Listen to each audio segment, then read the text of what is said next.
The morning light had barely settled over Silver Creek when the platform became a stage for something far crueler than anyone expected. Clara Bennett stepped down from that train carrying nothing but a worn suitcase, a small Bible, and the quiet dignity of a woman who had already survived more than most people in that town could imagine. She did not know that within seconds of setting her feet on frontier soil, she would become a spectacle.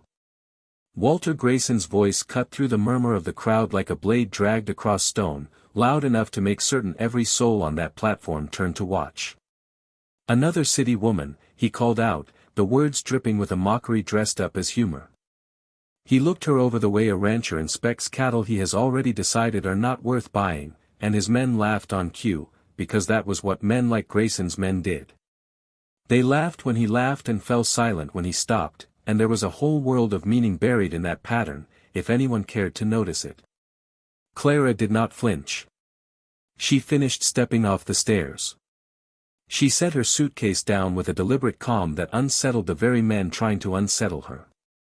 And when Grayson asked how many weeks he should give her before she ran back east, betting against her future like it was a hand of cards, Clara turned, met his eyes, and answered him without raising her voice. "I traveled 900 miles, she said, because I am not afraid of things being difficult. If that changes, I will let you know." There was no tremor in her voice. There was no plea for sympathy.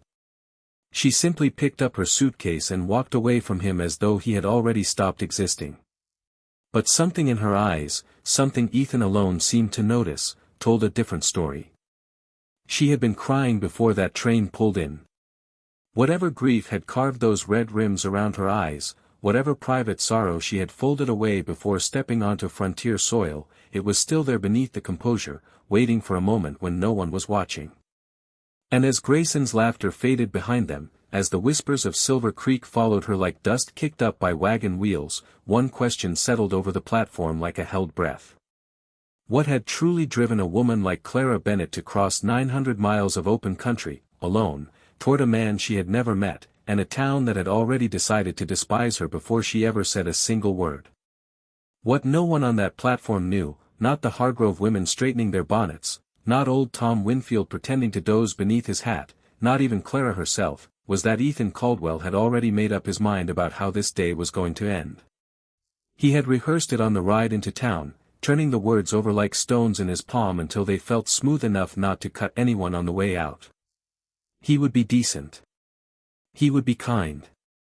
And before the sun dropped behind the western ridge, he would put Clara Bennett back on that train and send her home, telling himself it was mercy, telling himself it was the responsible thing to do for a woman who deserved a whole man and not the hollowed-out shell he had become since the winter that took everything from him. He did not think of it as cowardice. He told himself it was honesty, the same honesty he had offered her in that letter, warning her the advertisement had been placed without his full blessing. But something shifted the moment Walter Grayson opened his mouth on that platform.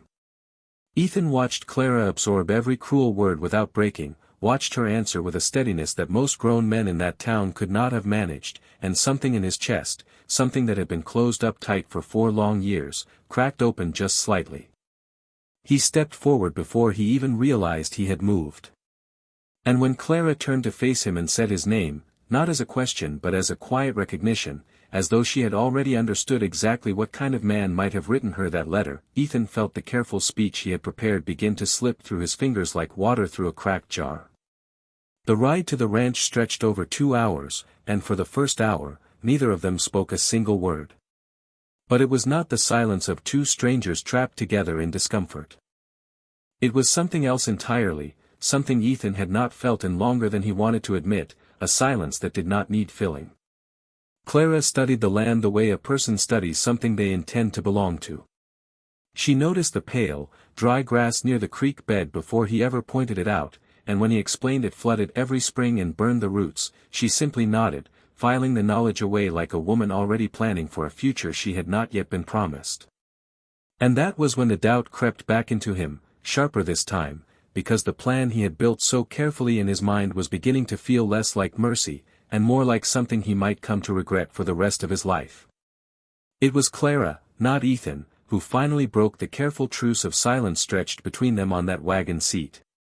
She turned to him with the same steadiness she had shown Walter Grayson on the platform, and she told him, plainly, that she intended to give him her reasons now, before he said whatever he had been quietly rehearsing since they left Silver Creek behind. Ethan did not argue. He did not deny that he had been planning something. His silence was answer enough, and Clara seemed to expect nothing less. What she told him next was not the story of a woman chasing romance across 900 miles of open prairie. It was the story of a woman running out of choices. Her father had died 8 months earlier, she said, and left behind him a mountain of debts no one in the family had known existed. The house was sold within weeks. Her position at the dress shop, a job she had held faithfully for years, was handed to the owner's niece the moment she could no longer afford the rent on a building that same owner controlled. She spoke of all this without tears, without theatrics, the way a person speaks when the grief has already been wrung out of the words and only the bare facts remain standing. But it was what she said next that changed the weight of everything between them. She had a younger sister, Frances, only 17 years old, currently living in Chicago with an aunt whose situation was, in Clara's careful phrasing, not stable. There was something guarded in the way she said it, something Ethan sensed she was choosing not to explain fully, not yet, perhaps not ever, unless circumstances forced her hand. Clara had not crossed 900 miles searching for love. She had crossed them searching for solid ground, a place stable enough that she might one day be able to bring her sister west and give her a life that did not depend on the mercy of relatives who saw her as a burden. As she spoke, Ethan felt the carefully rehearsed speech he had carried since morning dissolve completely, replaced by something far more complicated, something that felt dangerously close to responsibility, and perhaps, though he was not yet ready to name it, something closer to hope.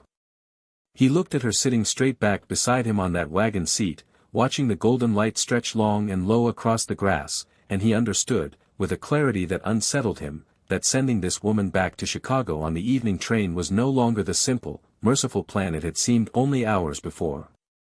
Because Clara Bennett had not come to Silver Creek looking for a husband to rescue her.